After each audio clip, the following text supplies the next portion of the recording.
Hello दोस्तों, आपका स्वागत है आपके अपने यूट्यूब चैनल फंडामेंटल में। दोस्तों आज हम बात करेंगे शहीद संजीता स्मृति क्लब में जो प्रत्येक सप्ताह वीकली टेस्ट का आयोजन होता है, उसमें हम मैथ के सभी क्वेश्चन का सोल्यूशन करने वाले हैं जो आरआरबी ग्रुप डी यानी कि लेवल 1 के लिए बहुत ही महत्वपूर्ण साबित होने वाला है। तो चलिए शुरू करते हैं आज का सेशन। तो आज का पहला क्वेश्चन हम देखते हैं। दिया हुआ है 3 संख्याओं का औसत 72 है, ठीक है। उसमें से पहले संख्या अन्य 2 संख्या के योग का 2/7 गुना है, तो पहली संख्या ज्ञात करें। देखिए इसको कैसे ज्ञात करेंगे। ये 3 संख्या का योग 72 देखा है, तो मैं इसको बोलता हूँ पहली संख्या प्लस दूसरी संख्या प्लस तीसरी संख्या। अगर ये तीनों संख्या का योग की मैं बात करूं तो इसका औसत 72 है और टोटल 3 संख्या है, तो 3 से मैं गुना कर दूंगा। तो यहाँ से इसका क्या आ जाएगा, देखिए यहाँ से आ जाएगा 3 दूनी 6 और 7 × 21, तो 216 यहाँ से आ गया। अब बोला गया कि उसमें से पहली संख्या अन्य 2 संख्या के योग का, यानी दूसरी संख्या और तीसरी संख्या, ये अन्य 2 संख्या है ना, इसके योग का 2/7 गुना है, ठीक है। तो 2/7 मैंने यहाँ से किया, तो इसका जो रेशियो आया यानी कि पहली संख्या और दूसरी संख्या और तीसरी संख्या के योग का जो अनुपात आया वो कितना आ गया यहाँ से 2/7। तो 2/7 देखिए यहाँ से 7 और 2 9, टोटल योग कितना आ रहा है 9। तो 9 रेशियो का मान अगर आप बोल सकते हैं कि 216 है, तो एक रेशियो का मान आप निकालिए। एक रेशियो का मान कितना आ जाएगा 9 दूनी 18 बच के 3 और 9 चौक 36, एक रेशियो का मान 24 आ गया ना। तो हमको पहली संख्या निकालना है जो कि 2 रेशियो है ना, तो 2 रेशियो का मान कितना हो जाएगा 24 × 2 यानी कि 48 इसका सही आंसर हो जाएगा, जो कि ऑप्शन नंबर ए में देख रहे हैं आप। 48 is the right answer. Next question देखिए। 2 घड़ियां एक साथ 10 बजे बजना प्रारंभ करती है। पहली घड़ी 18 सेकंड में तथा दूसरी घड़ी 27 सेकंड में बजती है। बताइए पहली घड़ी के छठे प्रहार तथा दूसरी घड़ी के चौथे प्रहार में कितने समय का अंतर है। देखिए दोस्तों, इसमें ये बात कही गई है कि पहली घड़ी 18 सेकंड पे बजती है। अगर 18 सेकंड पे बजती है और छठे प्रहार यानी कि ये पहला प्रहार है, ये दूसरा प्रहार है, ये तीसरा प्रहार है, इसी प्रकार ये कहाँ तक छठे प्रहार तक जाएगा। तो इसको बोल सकता हूँ कि 18 × 6 करने पे जो छठे प्रहार है वो उसका टाइम निकल जाएगा। तो 8 × 6 = 48 का 8 बच के कितना 4, 6 × 6 और 4 10 यानी 108 आ गया यहाँ से। अब आगे देखिए दूसरे घड़ी का चौथा प्रहार, दूसरा घड़ी तो 27 ले रहा है ना, और इसका चौथा प्रहार यानी कि 4 से मैं गुना करता हूँ तो 27 चौके कितना होता है 108। अब देख लीजिए आप यहाँ से इनके समय का अंतर कितना आ रहा है, 108 में से 108 गए तो 0, तो 0 सेकंड इसका सही आंसर आ जाएगा, जो कि ऑप्शन नंबर डी में आप देख रहे हैं 0 second is the right answer. Next question देखिए। रवि, मोहन तथा राजेश अकेले एक कार्य को 10, 12 और 15 दिन में पूरा कर सकते हैं। यदि वे तीनों साथ मिलकर काम करें तो यह काम कितने दिन में पूरा होगा। देखिए दोस्तों इसको कैसे करेंगे, बहुत ही इजी है। देखिए रवि है, ये काम कितने दिन में करता है 10 दिन में, और मोहन है, मोहन कितने दिन में करता है 12 दिन में, और राजेश है तो राजेश ये कितने दिन में करता है 15 दिन में। अगर इन तीनों का मैं एलसीएम ले लेता हूँ तो एलसीएम कितना आ जाएगा 60, तो 10 × 6 = 60, 12 × 5 = 60 और 15 × 4 = 60। तो हमसे पूछा गया ना तीनों मिलकर, तो तीनों की क्षमता का योग कितना आ रहा है 6 × 5 = 11 और 4 × 15 ना, तो तीनों मिलकर कितना दिन में करेगा, टोटल 60 काम है और 15 की क्षमता से करेगा तो इनको कितने दिन लग जाएंगे 4 दिन। तो 4 इसका सही आंसर आ जाएगा। 4 ऑप्शन नंबर ए आप देख रहे हैं, 4 is the right answer. Next question देखिए। ए और बी की आय जो है वो 3:2 है। उनका व्यय जो है, उनका व्यय 14,000 और एक का 10,000 है। तो एक की बचत 4,000 है, तो बी की बचत, दोस्तों एक बी की बचत हमसे पूछा गया ना, तो इसको देखिए। सबसे पहले आप जानते हैं कि अगर आय जो होता है, आय में से अगर आप व्यय को अगर घटा दीजिएगा व्यय को, तो आपका बचत आ जाएगा ना, क्योंकि आय बराबर बचत और व्यय का योग होता है, यानी आय में से अगर आप व्यय को घटाते हैं तो बचत आ जाएगा। तो इसी प्रकार देखिए सबसे पहले ए और बी है ना, ए और बी की जो आय है यानी इनकम का अनुपात मान लीजिए ये 3x है और ये 2x है, यही अनुपात है ना। उसके बाद इसमें से इसके व्यय जो है वो 14,000 और 10,000 है, यानी इसका व्यय 14,000 है, तो मैं इसमें से 14,000 घटा सकता हूँ ना। तो अगर एक के आय में से मैं 14,000 घटाऊंगा तो एक का व्यय प्राप्त होगा ना, तो एक का व्यय कितना है 4,000। तो देखिए तो ये 4,000 है, यानी कि अब आप देख लीजिए कि इसका ए का जो इनकम था वो 3x था, और इसमें से है ना, इसमें से मैं करता हूँ कि इसमें से 14,000 मैं घटा लेता हूँ, तो 14,000 मैंने घटाया तो ये 4,000 जो आ रहा है, यही 4,000 जो दे रखा है वो 4,000 इसकी बचत के बराबर है। तो आप यहाँ से बोलेंगे कि 3x बराबर 14 और 4 कितना आ रहा है 18,000। तो 18,000 आ रहा है तो x का मान कितना आ रहा है 6,000 आ रहा है ना x का मान। तो अब देखिए x का मान तो 6,000 आ रहा है, तो यानी a का जो b का जो इनकम है वो 2x है। तो 2x कहने का मतलब 6 दूनी 12,000, यानी कि 12,000 एक b की आय हो गई और खर्च कितना करता है 10,000। तो अब इसमें से आय में से अगर मैं व्यय को घटा देता हूं तो 10,000 में घटाऊंगा तो 2,000 नहीं बच जाएगा, तो बी का जो 2,000 बच गया यही इसका बचत बच गया। तो option number B 2,000 is the right answer. Next question देखिए, त्रिभुज DEF त्रिभुज ABC त्रिभुज DEF के समान है। AB की लंबाई 12 सेंटीमीटर और इसके संगत भुजा DE की लंबाई 8 सेंटीमीटर है। तो त्रिभुज ABC और DEF की परिधि का अनुपात ज्ञात करें। देखिए दोस्तों, सबसे पहले मैं एक त्रिभुज बनाता हूँ। देखिए मैंने एक त्रिभुज यहाँ से इस तरीके से बनाया और यहाँ से इस तरीके से मैंने एक यहाँ बनाया। देखिए सबसे पहले मैं इसको अरेंज कर लेता हूँ। देखिए अब मैं इसका नामकरण करता हूँ, तो ये A है, ये B है और ये C है। इसी प्रकार सेम है, ये D है, ये E है और ये F है।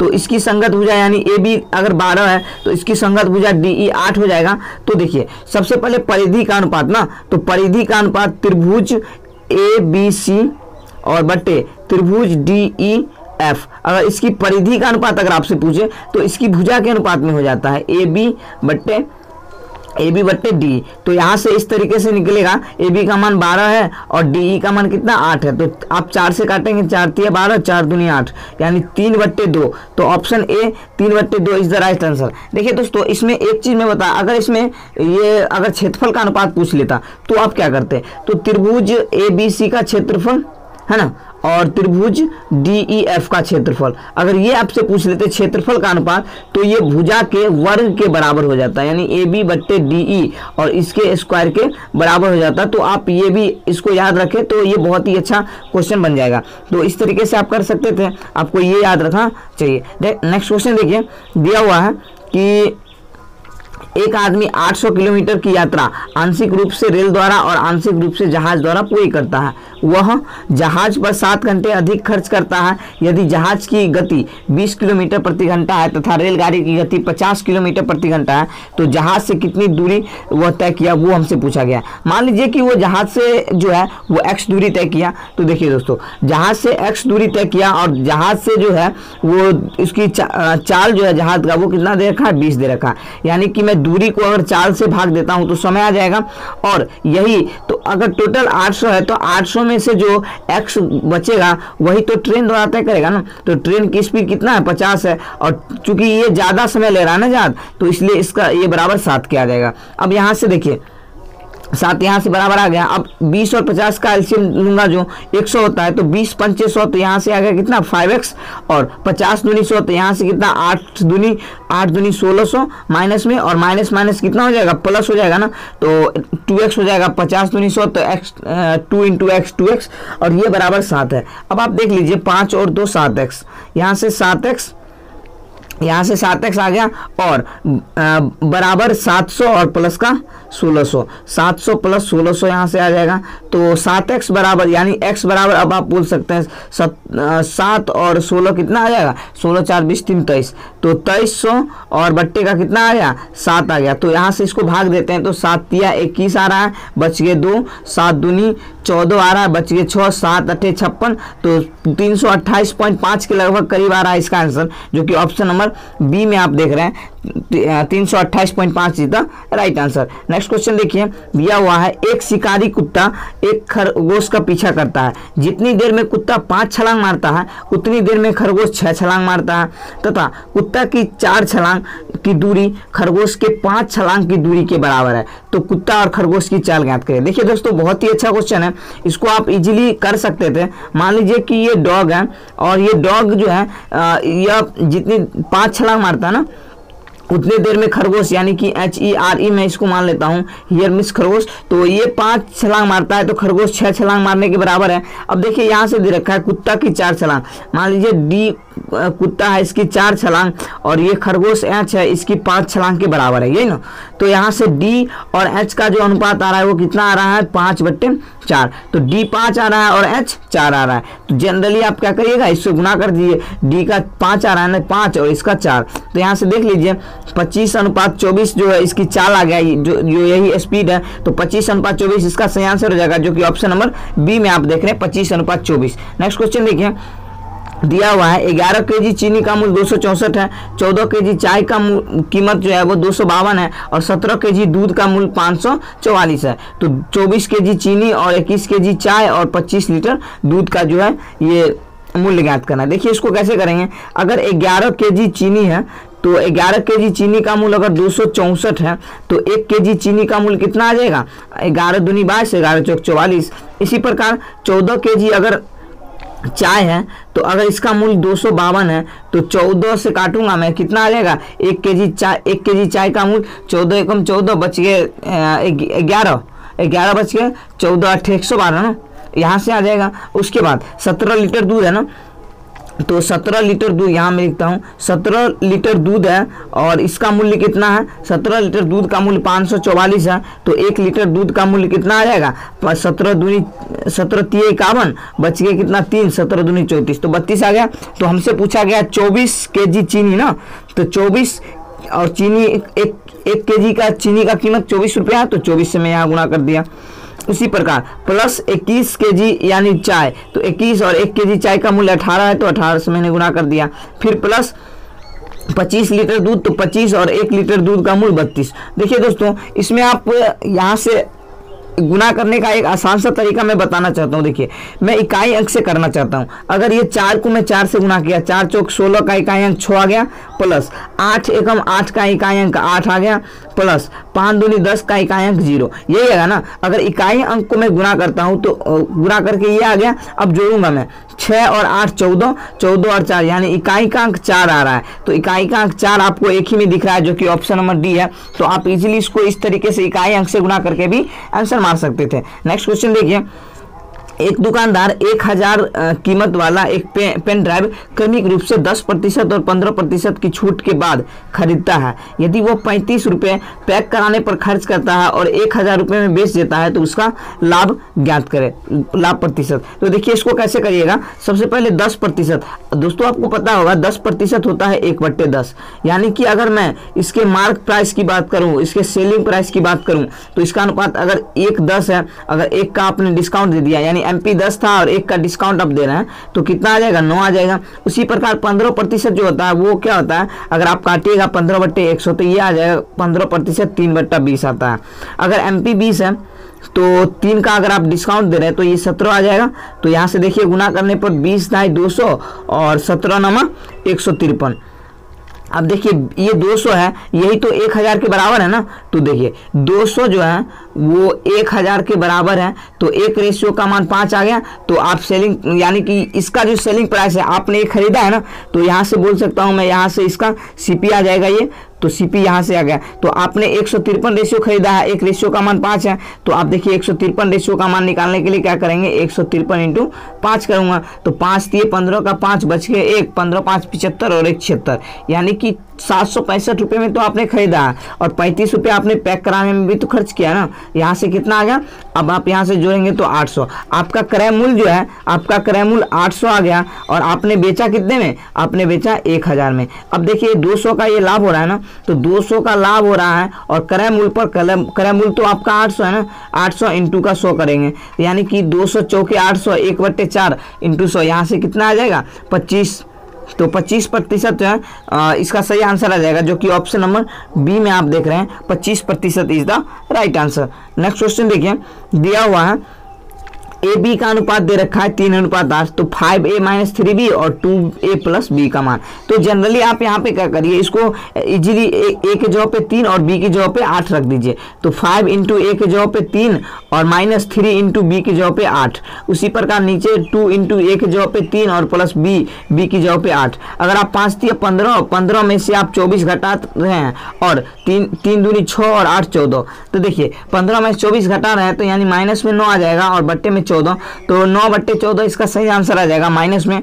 इसका option number C is the right answer. Next question देखिए दिया हुआ है, यदि 7x माइनस 13 और माइनस में फिर ब्रैकेट 12x प्लस 3 ये बराबर 14 दे रखा है ना। देखिए सबसे पहले ये जो है 7x माइनस का 13 है ना, उसके बाद अगर माइनस को मैं यानी ब्रैकेट को मैं खोलना चाहता हूँ तो ये माइनस का 12x आ जाएगा ना, और माइनस प्लस कितना आ जाएगा माइनस, तो -3 और यही बराबर 14 दे रखा था।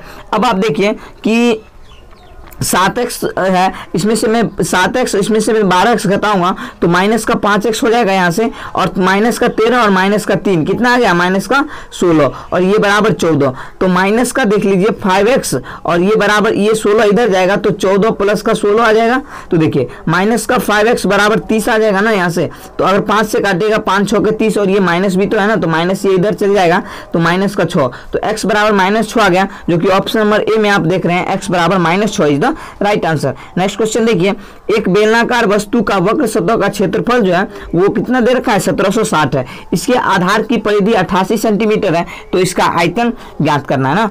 तो देखिए इसको कैसे करेंगे, सबसे पहले वक्रपृष्ठ क्षेत्रफल होता क्या है, वक्रपृष्ठ क्षेत्रफल बेलन का होता है 2πr(h) ये होता है ना। उसके बाद 2πr(h) ये बराबर दे रखा है कितना है 1760 है। आपको ये परिधि भी दे रखा है यानी कि 2πr, यही परिधि होता है ना 88।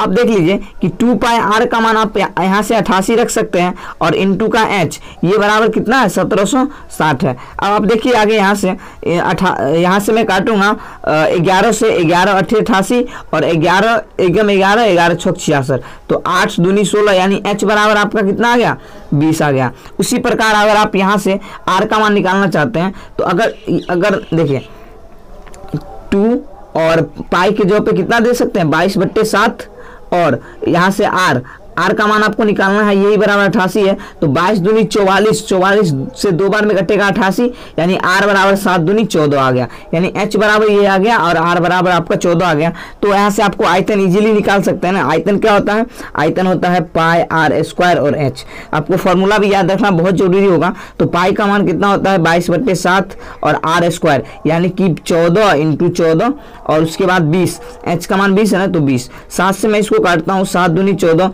तो 22 दूनी 44, 44 × 14 और इंटू का 20। यहाँ से देखिए अगर मैं इसको करता हूँ 44 को 14 से गुना तो 14 चौके 56 का 6 बच गया कितना 5, 14 चौके 56 और 5 56 4 60 और 1 61 यानी 616 आ रहा है। और इंटू का मैं 20 करूँगा तो 616 दूनी कितना हो जाएगा 1232 ना, तो 1232 और 1 0 ऊपर से यानी 12320 इसका सही आंसर आ जाएगा, जो कि ऑप्शन नंबर बी में है। तो दोस्तों इस प्रकार से इसको कर सकते थे। नेक्स्ट क्वेश्चन देखिए दिया हुआ है 15, 28, 20 और 38 में से प्रत्येक में क्या घटाएं कि ताकि शेष राशियां समानुपात हो जाए। यानी कहने का इसका ये तात्पर्य है कि 15 में से मैं ऐसा क्या घटाऊं और उसी प्रकार 28 में से ऐसा मैं क्या घटाऊं कि यह समानुपात बराबर हो जाए 20 में से वही संख्या घटाने पर और 38 में से वही संख्या घटाने पर। इसका फॉर्मेट तो इस तरीके से बनता है और इस यहाँ पे आप गुना ऐसे कर सकते हैं, यानी x का मान डायरेक्ट आपको निकालना है तो क्या करिएगा इस 15 को 38 से गुना कर लीजिए तो 15 × 38 आ जाएगा ना। देखिए इस 15 को आप 38 से गुना कर लीजिए और माइनस कर लीजिए इस 28 को 20 से गुना करके, यानी क्रॉस मल्टीप्लाई, यानी कि 28 × 20 कर लीजिए और नीचे में क्या करिए नीचे में 15 प्लस का 38 कर लीजिए और यहाँ से फिर माइनस 28 प्लस का 20 कर लीजिए। तो यहाँ से आप इजीली गुणा करके इस तरीके से निकाल सकते हैं। तो मैं 15 से इसको गुणा करता हूँ, 15 8 120 का 0 बचिए कितना 12, 15 3 45 और 12 47 10 57 हो गया ना 570 और माइनस 28 दूनी 56 यानी 560 आ गया। उसी प्रकार नीचे में देखता हूँ मैं इसको मैं अगर जोड़ता हूँ तो 8 5 13 का 3 बच गए 1 और 3 4 और 1 5 53 यहाँ से आ रहा है और इसको मैं घटाऊंगा तो जोड़ूंगा तो 28 और 20 कितना आ रहा है 48। तो ऊपर में आप देख रहे हैं कितना आ रहा है, ऊपर में आपका तो 10 आ रहा है और नीचे में कितना आ रहा है 48। 48 और 5 53 होता है ना, तो 5। इसको काटने के बाद आपका 2 आ रहा है, तो इस तरीके से x का मान 2 आ जाएगा। तो आप इजीली इसको कर सकते थे, तो यहाँ से आप इसका मान क्या आ जाएगा 2। नेक्स्ट क्वेश्चन देखिए, sign A plus cos A ये बराबर m दे रखा था, सेक ए प्लस का कॉसेक ए ये बराबर n दे रखा था। तो आपसे पूछा क्या गया था n/m का मान। देखिए इसको कैसे कर सकते हैं, ये जो है आपका कॉस, पहले साइन है ना, तो देखिए पहले साइन है, तो आप साइन ए प्लस का कॉस ए ये बराबर आपका m दे रखा था। अब आप देखिए कि इसको साइन को क्या लिख सकता हूँ मैं, 1/cosec ही तो लिख सकता हूँ ना, तो 1/cosec मैंने लिखा, प्लस कॉस को आप क्या लिख सकते हैं, ये तो सेक का उल्टा होता है यानी कि सेक है, और ये बराबर आपका m था। अगर आप इन दोनों का एलसीएम ले रहे हैं तो एलसीएम नीचे में कितना आ जाएगा, कॉसेक ए इंटू का कितना आ जाएगा, सेक ए, ये आएगा ना। अगर कॉस से कॉस कट गया तो इधर आपका कितना आ जाएगा, साइन ए, साइन नहीं सेक ए आएगा ना। देखिए सेक ए यहाँ से आ जाएगा, तो सेक ए यहाँ से आ गया, और प्लस का अगर कॉस से ये कॉस कट गया तो इधर आपका कितना आ जाएगा, कॉसेक ए आ जाएगा। तो ये बराबर आपका m है। अब ऊपर में आप जो देख रहे हैं उसका मान कितना दे रखा है आपको, यही दे रखा है ना, सेक ए प्लस का कॉसेक ए ये बराबर n। तो ऊपर में जो दिया हुआ है उसका मान n है, और नीचे में आपका मान कितना है, कॉसेक ए, और इंटू का कितना है, सेक ए, यही बराबर आपका m है। अगर आप इसको इस n को यहाँ नीचे में n लिख सकता हूँ ना, तो m/n, देखिए यहाँ से मैं इसको ऐसे करूँगा, देखिए अब इस n को मैं नीचे भेजना चाहता हूँ, तो m तो पहले से ही है और n नीचे में आ जाएगा, है ना। नहीं इसको यहाँ देखिए, इसको इस m है ना, ये m है, इस m को मैं क्या करता हूँ, इसके n के नीचे डाल देता हूँ। तो n है और m को इसके नीचे डाल दिया, तो ये इधर आ जाएगा, कितना आ जाएगा, कॉसेक ए और इंटू का सेक ए। तो इस तरीके से इसका आंसर आ जाएगा, जो कि ऑप्शन नंबर आप देख रहे हैं, ऑप्शन नंबर सी में है, सेक ए इंटू कॉसेक ए। तो इस तरीके से इसका आंसर आप दे सकते थे। नेक्स्ट क्वेश्चन देखिए, दिया हुआ है एक वर्ग में एक वृत्त खुदा हुआ है, उसी यदि उस वर्ग का विकर्ण 14√2 सेंटीमीटर है तो उस वृत्त का क्षेत्रफल कितना होगा वो ज्ञात करना है। देखिए दोस्तों इसको आप कैसे कर सकते हैं, एक वृत्त के अंदर एक वर्ग है ना, देखिए एक वृत्त के अंदर मैं एक वर्ग को बनाना चाहता हूँ। देखिए यहाँ से मैं इस तरीके से एक वर्ग को बनाया और इसके अंदर बोला गया है कि एक वृत्त है ना, तो देखिए इसके अंदर मैं एक वृत्त को इस तरीके से मैं फंसाना चाहता हूँ। देखिए यहाँ से इसको मैं फंसा रहा हूँ, यहाँ से इस तरीके से मैंने इसको अरेंज कर लिया। अब आप देखिए कि इसमें बोला क्या गया है, इसमें बोला गया है कि उस वर्ग का विकर्ण। अब आपसे एक बात मैं पूछना चाहता हूँ कि ये विकर्ण तो आपका यही है ना, विकर्ण आपका ये है, तो अगर मैं इस भुजा को ध्यान से समझिएगा, अगर मैं वर्ग की भुजा को a मानता हूं तो इसका विकर्ण क्या हो जाएगा, विकर्ण होता है a√2।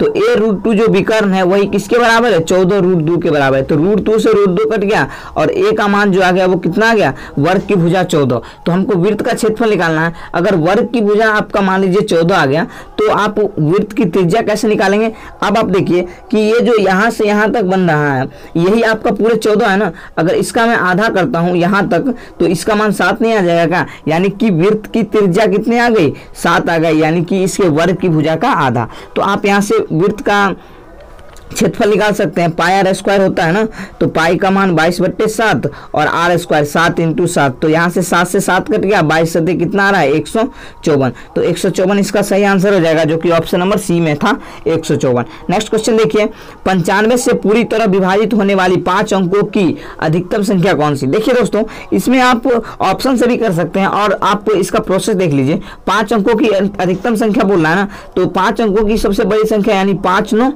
तो मैंने 5 9 यहाँ से इस तरीके से लिया और इसको क्या बोला गया है कि 95 से पूरी तरह विभाजित होनी चाहिए ना, तो 95 से मैं इसको डिवाइड करता हूँ।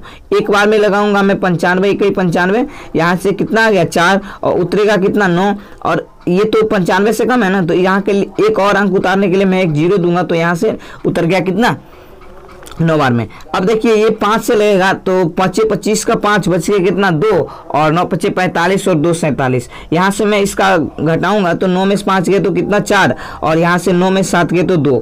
अब यहाँ से जो आएगा वो फिर 9 उतरेगा ना, तो 9 उतर गया, तो 9 3 27 ज़्यादा हो जाएगा, तो 9 दूनी 18 में लगाऊंगा, यानी 5 दूनी 10 का 0, 5 दूनी 10 का 0 बच गए 1, 9 दूनी 18 और 1 19। यहाँ से देखिए अंतर में करूँगा तो 9 और 14 में से 9 गया तो 5 में, यहाँ से यानी 59 आ गया ना आपका। तो 59 यानी ये जो था 5 अंकों की सबसे बड़ी संख्या 5 9 था, यानी कि इस 5 9 में से मैं ये जो शेष बच्चा है उसको मैं घटा लूँगा, तो ये पूरी संख्या 95 से विभक्त हो जाएगी ना।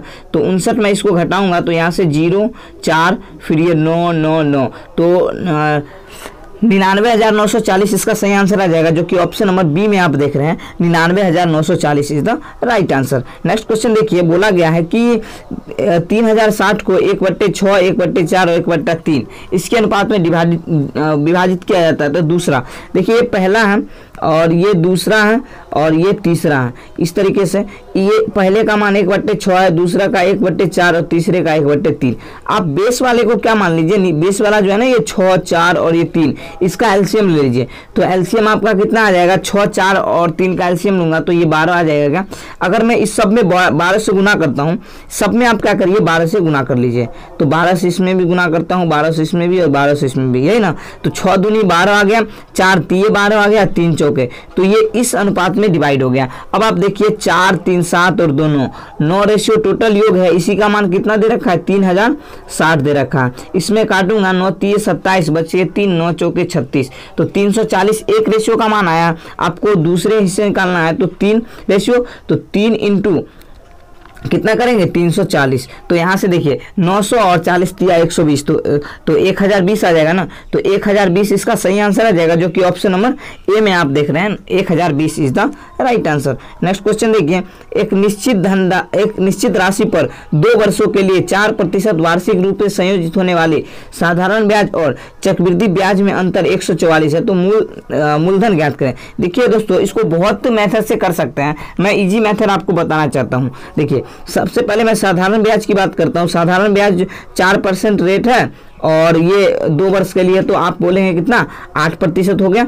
उसी प्रकार मैं चक्रवृद्धि ब्याज की मैं बात करता हूँ, तो ये आप एक फॉर्मूला जानते होंगे, क्या है, x + y प्लस का XY बट्टे 100। यहाँ से करने के बाद आपका चक्रवृद्धि ब्याज इस तरीके से निकलेगा, यानी कि 4 प्लस का 4 प्लस का 4 गुने 4 और बट्टे का 100। यहाँ से कितना आ रहा है 8.16%। तो पहले देखिए ये 8% था और 8.16% इसका चक्रवृद्धि ब्याज है। अगर मैं 8.16% में से 8% घटाऊंगा तो ये कितना आ जाएगा 0.16% ही आएगा ना। तो यही अंतर जो है 0.16%, यही किसके बराबर है, आप बोलेंगे 144 के बराबर है। यहाँ से मैं उड़ाऊंगा दशमलव तो नीचे में 0 आ जाएगा। तो 16% का मान कितना, 16 नम 144 होता है, तो 1% का मान आपका कितना आ गया, ये 2 0 इधर गुना हो जाएगा तो 900 आ गया, यानी 1% का मान 900 है। तो मूलधन आपका कितना प्रतिशत होता है, आप बोलेंगे 100% होता है, 100% होता है ना। तो 900 इंटू 100 कर लूंगा, यहाँ से कितना आ जाएगा 90,000 ना। तो 90,000 इसका सही आंसर आ जाएगा, जो कि ऑप्शन नंबर आप देख रहे हैं सी में है। 90,000 इज द राइट आंसर। तो इस तरीके से इसको कर सकते थे। नेक्स्ट क्वेश्चन देखिए, दिया हुआ है एक शंकु को 7 सेंटीमीटर भुजा वाले एक लकड़ी के ठोस घन को खोखला करके बनाया जाता है। ठीक है, शंकु की ऊंचाई और व्यास घन की भुजा के बराबर है, तो बचे हुए घन का आयतन ज्ञात करें। देखिए दोस्तों, इसको कैसे करेंगे, सबसे पहले मैं एक घन बनाना चाहता हूँ। देखिए यहाँ से इस तरीके से मैंने एक घन बनाया और देखिए उसके बाद इसमें मैं ये घन इस तरीके से मैंने यहाँ पे बना लिया। और अब बोला क्या गया है कि यहाँ से ये मिल गया। अब बोला गया है कि जो है ये 7 सेंटीमीटर भुजा है ना इसकी, यानी इसकी जो भुजा है वो ए बराबर आप मान लीजिए 7 सेंटीमीटर है। ठीक है, एक ठोस इसको खोखला करके जो है ना एक शंकु बनाया गया। तो एक शंकु में इस तरीके से इधर मैं बना लेता हूँ। देखिए एक शंकु में इस तरीके से बना लेता हूँ ताकि आपको समझने में कोई भी दिक्कत नहीं होगी। मैं बहुत ही अच्छे तरीके से इसको बताने वाला हूँ। देखिए मैंने इसको इस तरीके से यहाँ से एक शंकु बना लिया। अब आप देखिए कि जो ये शंकु मैंने बनाया, अब इसकी त्रिज्या और इसकी ऊंचाई की भी तो बात होगी ना इसमें। तो देखिए इसकी त्रिज्या और ऊंचाई की बात करता हूँ। इसमें एक लाइन दिया हुआ है कि शंकु की ऊंचाई और व्यास, शंकु की ऊंचाई h और व्यास क्या होता है 2r होता है, इसकी भुजा के बराबर है, यानी a के बराबर है, यही ना। अब आप देखिए यानी कि अगर a बराबर 7 है आपका, तो ऊंचाई जो होगा h वो कितना होगा 7 होगा, तो आपका ऊंचाई कितना आ गया यहाँ से 7 आ गया। अगर मैं 2r बराबर a करता हूँ, यानी 2r जो है ये कितना है 7 है, तो r का मान कितना आ गया 7/2 आ गया, यानी कि इसकी जो त्रिज्या आ गई वो कितनी आ गई 7/2 आ गया। अब आप देखिए कि आपसे पूछा क्या गया है, शेष बचे हुए घन का क्षेत्रफल ज्ञात करना है ना। तो सबसे पहले मैं टोटल ये इसकी बात करता हूँ। घन का आयतन क्या होता है, घन का आयतन होता है AQ, तो घन का आयतन AQ हुआ, तो यहाँ से ये आ जाएगा कितना, भुजा है ना 7, तो 7 का क्यू, ये ना भुजा 7 का क्यू, तो कितना 7 का क्यू कितना होता है 343 होता है। अब आप देखिए कि इसके खोखला करके तो शंकु बनाया गया है, तो शंकु का आयतन कितना होता है 1/3 पाई r²h, यही होता है ना। तो 1/3 पाई का मान कितना है 22/7 और r का मान कितना है, r का मान 7/2 है ना, तो r² है तो 7/2 और 7/2 पाई r² और h का मान कितना है, h का मान आप बोलेंगे 7 है। अब देखिए 7 से मैं इस 7 को काट दिया और इस 2 से मैं इसको 11 से काट दिया, तो आप देखिए कि 7 यानी कि ऊपर में जो आ रहा है आपका, देखिए मैं इसको छोटा कर लेता हूँ और इसको देखिए ऊपर में जो आपका वो बच रहा है वो कितना बच रहा है वो देख लीजिए आप।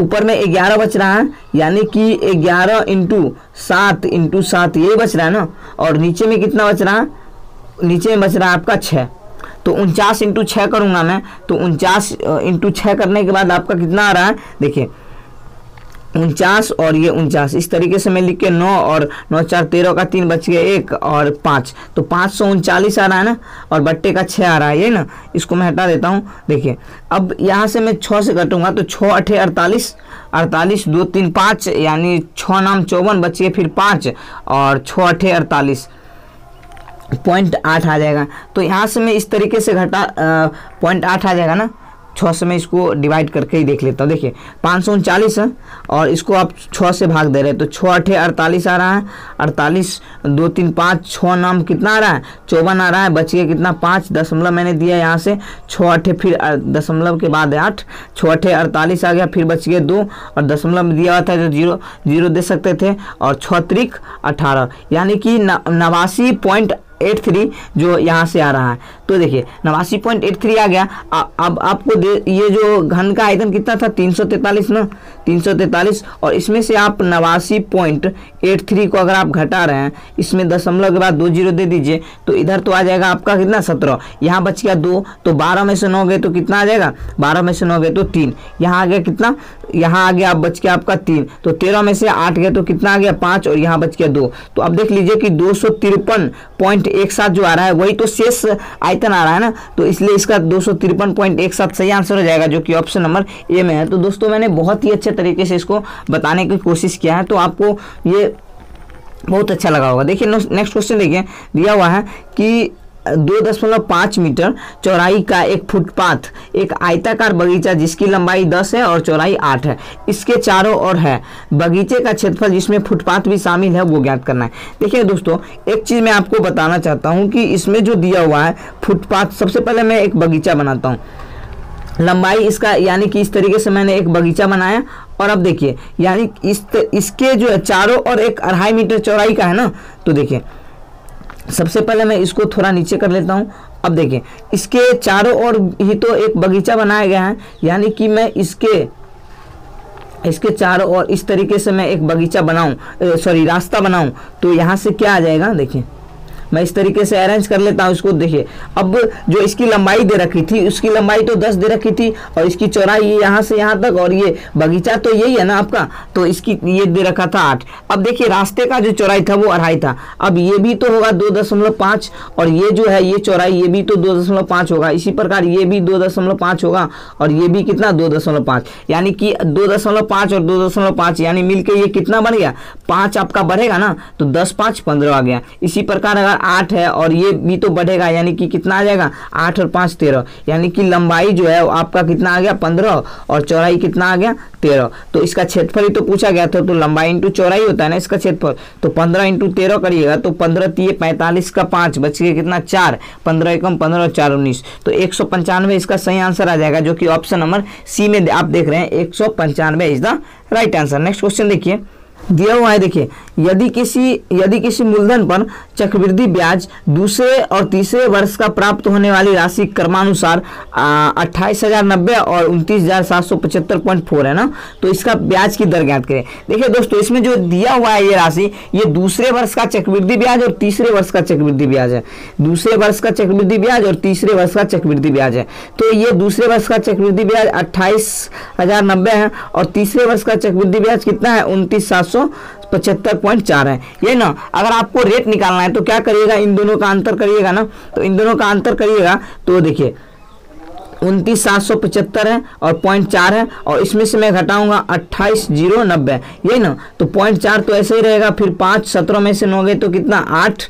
उसके बाद फिर ये आ गया कितना, 6 9 में 7, यानी कि 1685.4 आ रहा है। तो अंतर करने पे 1685.4 आ रहा है, और बट्टे में ये जो पहला होगा, यानी कि इसके लिए तीसरा साल दूसरा साल, तो ये पहले साल इसके लिए होगा ना, यानी कि 28,090 और इनटू का 100 कर देंगे तो यही आपका कितना आ जाएगा, रेट आ जाएगा। यहाँ से मैं दशमलव उड़ाता हूँ तो ये 0 आ गया, और ये देखिए यहाँ से 2 से 2 0 कट गया। यहाँ से आपको दिमाग लगाने वाली बात है कि 9 का इकाई अंक पे मैं काम कर रहा हूँ। 9 का जो कितना होगा, 9 का इकाई अंक क्या दे सकते हैं, जो कि 4 आ जाए, तो आप बोलेंगे 9 छा के 54 होता है, तो इकाई अंक 4 आ जाएगा। तो देख लीजिए 6 से ही कटेगा, जो कि ऑप्शन नंबर आप देख रहे हैं ऑप्शन ए में है। तो 6% इसका सही आंसर इस तरीके से हो जाएगा, और आप इस तरीके से इसको बना सकते थे।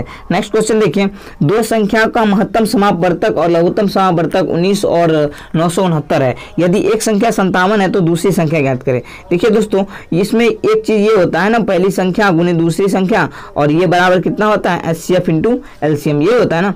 तो यहाँ से आपको दूसरी संख्या निकालना है तो क्या करिएगा, HCF इंटू LCM और बट्टे का यही पहली संख्या करिएगा ना। तो देखिए HCF आपका 19 दे रखा है, LCM आपका 969 दे रखा है, और पहली संख्या 57 है ना।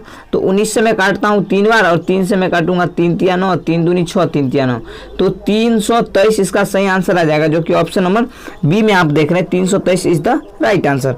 नेक्स्ट क्वेश्चन देखिए, एक चुनाव में 1/6 वोट अवैध थे।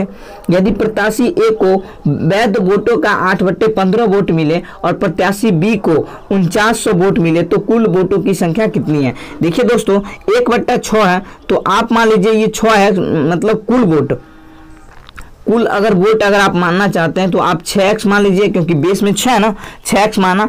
अब इस 6x में बोला गया है कि एक वोट तो अवैध है, यानी वैध।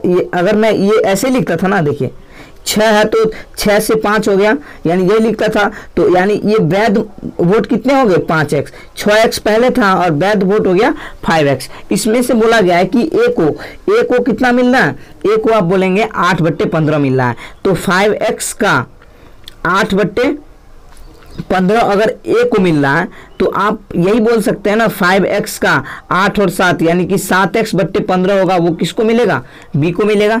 यही बात है ना।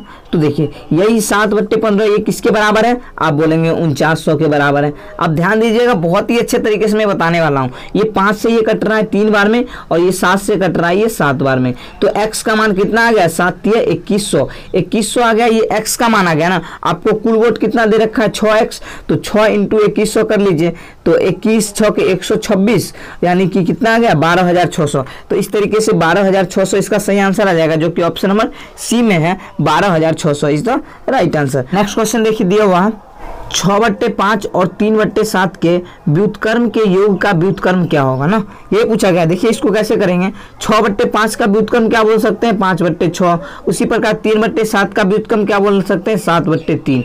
अगर इन दोनों का योग करिएगा, 6 और 3 को करिएगा 18, तो 6 3 18, तो 5 3 15, और 3 6 का 18, तो 6 7 42। यहाँ से कितना आ रहा है, 5 और 2 7, यानी 57/18 आ रहा है।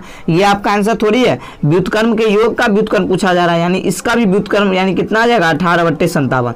तो 18/57 इसका सही आंसर होगा, जो कि ऑप्शन नंबर सी में है, 18/57 is the right answer. Next question देखिए, दी गई संख्याओं के लिए निम्नलिखित में कौन सा सत्य है। तो ये देखिए, इसको मैं आपको बहुत ही अच्छे तरीके से बताने वाला हूँ। देखिए सबसे पहले मैं एक पहला ही ऑप्शन ले लेता हूँ। तो ये कितना दे रखा है, 13/33 दे रखा है। उस प्रकार 32/8 थोड़ा डिस्टेंस में ले लेता हूँ, 32/47 है ना, 32/47 है। उसके बाद 20/47 है ना, 20/47 है। उसके बाद कितना है, 25/27 है। देखिए दोस्तों, ये अगर इन दोनों के मैं डिफरेंस की बात करूं तो डिफरेंस कितना आ रहा है, आप बोलेंगे 20। अगर इन दोनों के डिफरेंस की बात करूं, डिफरेंस कितना आ रहा है, आप बोलेंगे कितना, 7 में से 2 गए तो 5, यानी 15 आ रहा है डिफरेंस। अगर इन दोनों के डिफरेंस की मैं बात करूं तो कितना आ रहा है, 27 आ रहा है ना। और इन दोनों के मैं डिफरेंस की बात करूं तो कितना आ रहा है, 25 और 2 27, यही ना। तो देखिए सबसे पहले ये एक 20 है और ये 15 है, ये 27 है और 2, यही ना। अगर इसका मैं एलसीएम लेना चाहता हूं तो देखिए ये 20 है और ये कितना है, फिर 15 है, फिर 15 है, उसके बाद फिर 27 है और फिर ये 2 है। अगर इसका मैं एलसीएम लेना चाहता हूं तो सबसे पहले मैं 2 से लगाऊंगा तो ये 10 आ गया और ये 15 आ गया और ये 27 है और ये 1 हो जाएगा। अगर मैं इसको 5 से लगाना चाहता हूं तो 5 दूनी 10 और 5 तिये 15 और फिर ये 27 और फिर ये 1। उसी प्रकार मैं अगर 3 से लगाना चाहता हूं तो 3 से आ गया ये 2, 3 एकम 3, 3 नम 27 1। अगर इसका एलसीएम कितना आ जाएगा, 9 दूनी 18, 18 तिये 54, तो 54 इंटू 10 कितना हो रहा है, 540। तो आप देखिए इसका एलसीएम तो 540 आ गया। इसका फॉर्मेट क्या होगा, 540 और कितना में 20 रेशियो में, यानी 20 था, 20 का डिफरेंस था तो अंतर नीचे हम 20 दे दिए और इंटू का 13, यही इसका फॉर्मेट हो गया। इसी प्रकार ये 540 है, इसका डिफरेंस कितना है, 15 है और ये कितना में 32, सिर्फ ऊपर वाला हम गुना ले रहे हैं। इसी प्रकार अगर टोटल ये मैंने एलसीएम 540 और इसका डिफरेंस 27 है और इंटू का मैं 20 कर लूँगा क्योंकि ऊपर वाला आपको गुना करना है। उसी प्रकार ये 540 है बट्टे का 27 है, 27 का 2 है ना, 2 है क्योंकि डिफरेंस आपको नीचे मिल जाता है और इंटू का कितना 25 है। तो आप देखिए, आप ये 20 से काटूंगा मैं 20 तो ये 27 आ जाएगा, तो 27 इंटू 13 आ गया ना, 27 इंटू 13 यहाँ से बच गया। उसी प्रकार यहाँ से मैं 15 से काटूंगा तो 15 से ये कितनी बार में कटेगा, 15 तिये 45, 15 तिये 45 आ गया और 45 5 और 4 9, 15 6 की 90। यहाँ से कितना आ गया, 36 इंटू 32, ये आ गया ना। 27 दूनी 54 होता है तो 20 इंटू 20 कितना 400 आ गया और यहाँ से कितना 270 है ना, तो 270 इंटू 25। देखिए दोस्तों ये सबसे बड़ा है, ये सबसे बड़ा है, यानी 270 इंटू 25 करेंगे तो जाहिर सी बात है ये सबसे बड़ा होगा, है ना। तो इसके बाद ये 400 है और इन दोनों में मैं निकाल लेता हूँ तो 27 तिया 81 का 1 बच गया 8, 27 से कम 27 और 8 कितना होता है, 27 3 30 और 6 36, तो 361। तो आप देख रहे हैं ये 361 है, ये 400 है और ये इन दोनों से तो कहीं तो ज़्यादा होगा। तो आप देख रहे हैं कि मैं एक चीज़ यहाँ पे लिखता हूँ, सबसे छोटा कितना आ गया 361, यानी 361 किसका था, 13/33 का था। इससे बड़ा कितना होगा, ये 400 वाला होगा क्योंकि ये तो बहुत ज़्यादा आ जाएगा 36 इंटू 32। तो आप ये देख रहे हैं उसके बाद 20/47 वाला होगा, है ना। उसके बाद इससे बड़ा कितना होगा, इससे बड़ा ये तो हो नहीं सकता, यही होगा ना 36 इंटू 32, यानी इसका कितना था 32/47। और उसके बाद इससे बड़ा कितना था, ये 270 इंटू 25, यानी कि लास्ट वाला 25/27, तो 25/27 आ गया। तो इस तरीके से ऑप्शन नंबर आप ये देख सकते हैं सी में है, तो इस तरीके से आप इसको निकाल सकते हैं। तो दोस्तों कैसा लगा ये वीडियो, अगर वीडियो अच्छा लगा हो तो प्लीज़ इस वीडियो को लाइक करें और अपने दोस्तों तक जरूर शेयर करें। और आप इस चैनल पर नए हैं तो इस चैनल को जरूर सब्सक्राइब कर लें क्योंकि इस टाइप के हर वीडियो मैं डालता हूं और आपके लिए बहुत ही लाभकारी होने वाला है। आपको वीडियो कैसा लगा ये कमेंट बॉक्स में हमें जरूर करके बताएं। धन्यवाद।